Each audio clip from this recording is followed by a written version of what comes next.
Hello friends, welcome back to my channel. আবারও ফিরে এলাম একটি নিউ ব্লগ নিয়ে। তো আজ নবমী, সবাইকে জানাই নবমীর অনেক অনেক শুভেচ্ছা। তাই আমরা তাড়াতাড়ি বেরিয়ে পড়েছি ঠাকুর দেখতে। তো প্রত্যেকবার আমরা বিষ্ণুপুর যাই, কিন্তু এবারে আমরা বালসি গিয়েছিলাম, কেননা এখানে শুনেছি নাকি খুব ভালো প্যান্ডেল করে। তো সেই জন্য আমরা খুব তাড়াতাড়ি বেরিয়ে পড়েছি। আর বালসি আমাদের বাড়ির থেকে খুবই কাছে বিষ্ণুপুরের তুলনায়। আর আমরা রাস্তাতে যেতে যেতে অনেক প্যান্ডেল দেখেছি।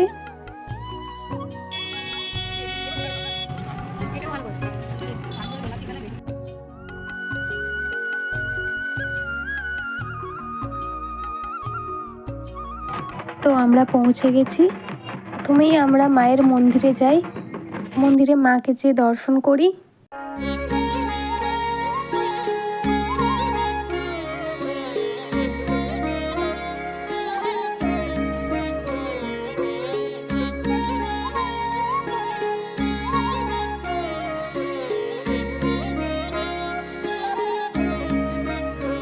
আমরা অনেকগুলি মায়ের মন্দির দর্শন করার পর এরপর আমরা যাই বালসির বাল্যেশ্বর তলায়। আর আমরা প্রথমেই বাবা বাল্যেশ্বরের মন্দিরে যেয়ে বাবাকে প্রণাম করলাম। আর মন্দিরটিকে সেদিন এত সুন্দর দেখতে লাগছিল, আমাদের সত্যিই মন ভরে গিয়েছিল। আমি জানতামই না এখানে এত সুন্দর একটা মন্দির আছে। আর মন্দিরের পাশেই একটি সাংস্কৃতিক অনুষ্ঠানের জন্য একটি স্টেজও করা হয়েছিল। আর মন্দিরের পাশেই দুর্গাপূজার প্যান্ডেল করা হয়েছিল। আর এই বছরের থিম হয়েছিল ময়ূর প্যান্ডেল। চারিদিকে ময়ূরের স্ট্রাকচার করা ছিল। আর রাতের অন্ধকারে সোনালি আলোয় ঝলমল করছিল প্যান্ডেলটি। আপনাদের মন্দিরের চারপাশটা একটু ঘুরিয়ে দেখিয়ে দিই।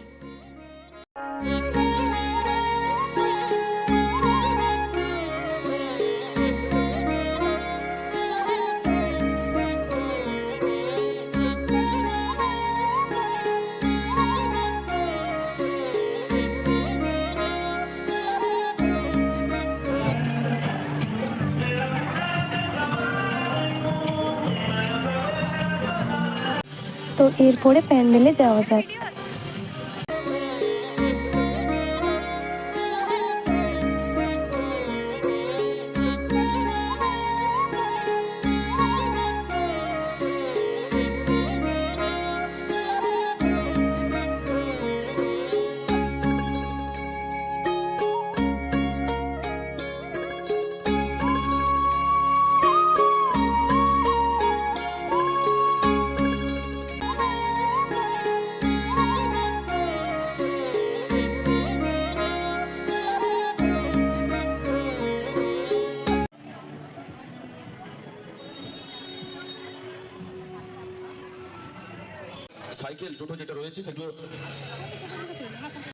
তো আমাদের এখানে দেখা হয়ে গেছে, এরপর আমরা এখান থেকে বেরিয়ে যাব।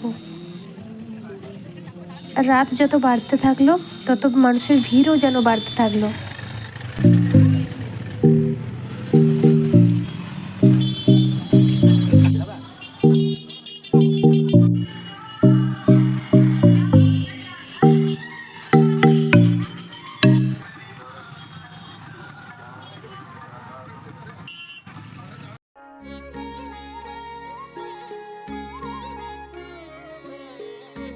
এরপর আমরা চলে এসেছি বালসির সালুইপাড়া গ্রামে। এই বছর এখানকার থিম হয়েছিল প্রকৃতি কেন্দ্রিক। প্যান্ডেলটির বাইরের আকৃতি ছিল পদ্ম ফুলের মতো। সেই ফুলে একটি মৌমাছিও বসেছিল। আর প্যান্ডেলটির ভেতরে আমরা যেই ঢুকলাম, যেন আমাদের মনে হলো আমরা এক গভীর অরণ্যে ঢুকে পড়েছি। প্যান্ডেলটির ভেতরে ছিল নানা রকম গাছপালা, আর গাছের পাশে ছড়িয়ে ছিটিয়ে রয়েছে নানা রকম ছত্রাক, ব্যাঙ, কাঠবেড়ালি। এছাড়া গাছের ডালে রয়েছে বাঁদর, নানা রকম পাখি, তাদের কোলাহল, প্রজাপতি, মৌচাক। তার পাশে অনেক মৌমাছিও ভনভন করছে। আর সত্যি সেগুলো এতটা বাস্তবসম্মতভাবে তৈরি, যেন মনে হচ্ছিল তাদের মধ্যে প্রাণ রয়েছে। যেখানে নেই কোনো যানবাহনের আওয়াজ, আছে শুধু পাখিদের কলরব, আর আছে শান্ত পরিবেশ। আর প্রকৃতির মাঝেই রয়েছে আমাদের মা দুর্গা। এদিকে নানা রঙের আলোর ছায়া, ফুলের শাড়ি, এসব দেখে সত্যিই মনে হচ্ছিল এক অনন্য পরিবেশে আমরা চলে এসেছি। প্যান্ডেলের প্রতিটি কোণায় ফুটে উঠেছে প্রকৃতির এক অনন্য সৌন্দর্য।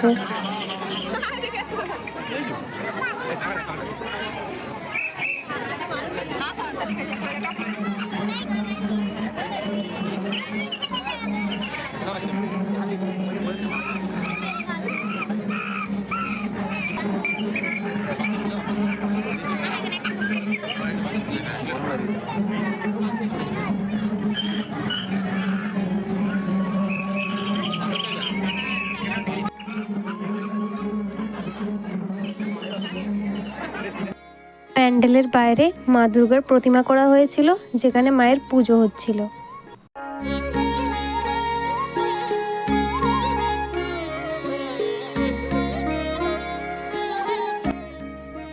আমাদের এখানে দেখা হয়ে গেছে। এরপরে আমরা আস্তে আস্তে আরেকটি মন্দির দেখলাম, যেখানে মায়ের আরতি হচ্ছিল।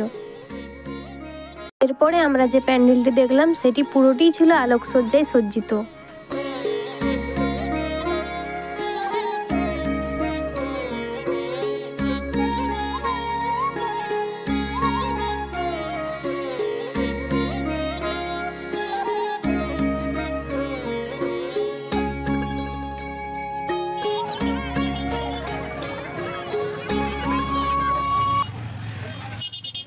আর সেদিন এতটাই জ্যাম হয়ে গিয়েছিল, সেদিন আমাদের অনেকক্ষণ দাঁড়াতেও হয়েছিল।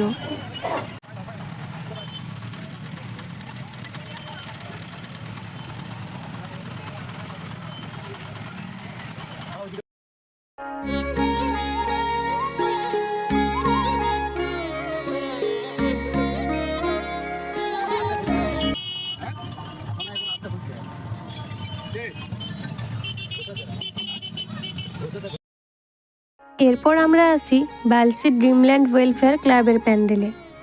আর সেখানের প্যান্ডেলটিও এত সুন্দর দেখতে লাগছিল, চারিদিকে যেন আলোয় ঝলমল করছিল। আর সেখানেও সাংস্কৃতিক অনুষ্ঠান হচ্ছিল।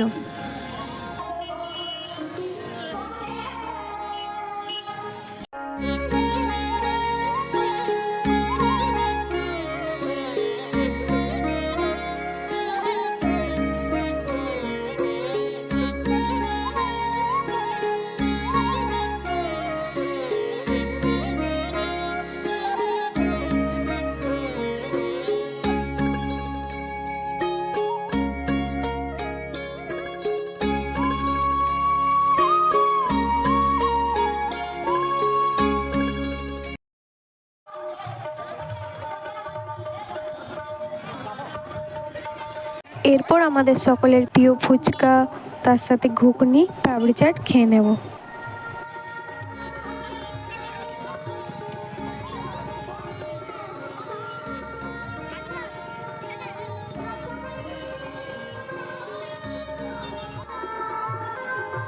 যে সময় দোকানগুলো এত ভিড় ছিল যে ওখানে দাঁড়িয়ে খাবার সুযোগটুকুও পাচ্ছিলাম না।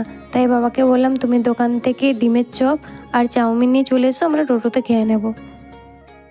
সেগুলি আমরা টোটোতে বসে খেয়ে নিয়েছিলাম। তো বালসিতে আমাদের পুজো দেখা হয়ে গেছে। এরপর আমরা বাড়ির দিকে রওনা হব। আমরা একবার জামকুড়িতেও ঢুকেছিলাম, ওখানে মাকে দর্শন করে এলাম। আর ওখানেও মন্দিরে খুব ভালো পুজো হয়।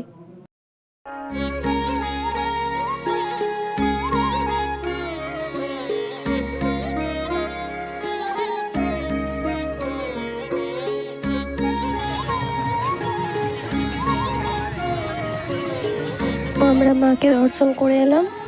মায়ের মন্দিরে ফটো তোলা বারণ ছিল, তাই আমরা ভিডিও করিনি।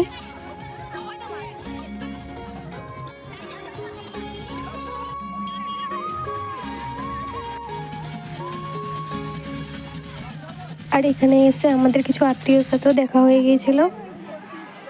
আর এইখানেও সাংস্কৃতিক অনুষ্ঠান চলছিল।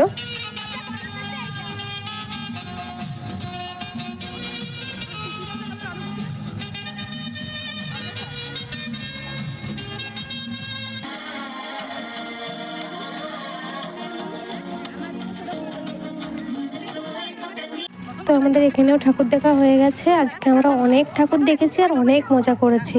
এরপরে আমরা আমাদের বাড়ির কাছে একবারটি দেখব, তারপরে বাড়ি চলে যাব।